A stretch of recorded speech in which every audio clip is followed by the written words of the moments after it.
Sebagai makhluk sosial, manusia tak luput dari perselisihan dan perdebatan karena kepentingan dan ego yang berbeda-beda. Maka dari itu, hukum datang sebagai pedoman agar terciptanya ketertiban dalam berkehidupan bermasyarakatan.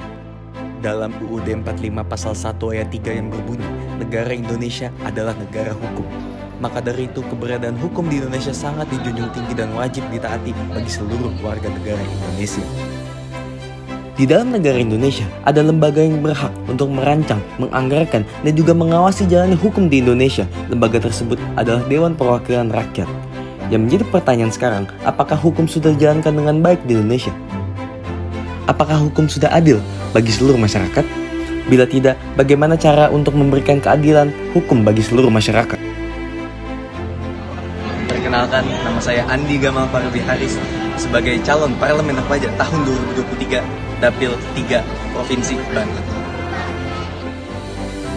Untuk menciptakan hukum yang baik, tentunya perlu dua hal penting yang harus saling membantu. Yang pertama, peran pemerintah untuk menciptakan hukum yang baik, kemudian kedua, peran masyarakat untuk taat kepada hukum tersebut. Tetapi apakah hal tersebut merupakan hal yang mudah? Tentunya tidak. Masyarakat kita masih belum mendapatkan keadilan hukum yang merata dan sesuai di Indonesia. Oleh karena itu, saya datang untuk memberikan solusi atas permasalahan tersebut berbarengan dengan mengoptimalkan 3 fungsi DPR RI, yaitu fungsi pengawasan, fungsi anggaran, dan juga fungsi legislasi.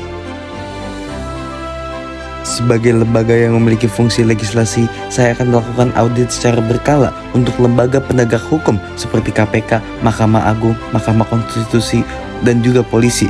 Selain itu, saya akan membuat rancangan undang-undang mengenai standarisasi wawasan hukum bagi generasi muda, khususnya pelajar. Karena saya yakin dengan generasi muda yang mewawasan hukum, akan terciptanya masa depan yang adil akan hukum. Kemudian sesuai dengan fungsi anggaran, saya akan memberikan dana kepada lembaga penegak hukum dan komunitas hukum adil.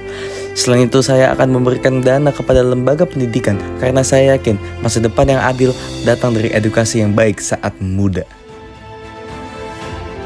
Sebagai fungsi pengawasan, saya memastikan bahwa semua undang-undang digunakan dengan baik dan semua masyarakat mendapatkan keadilan yang semestinya mereka dapatkan.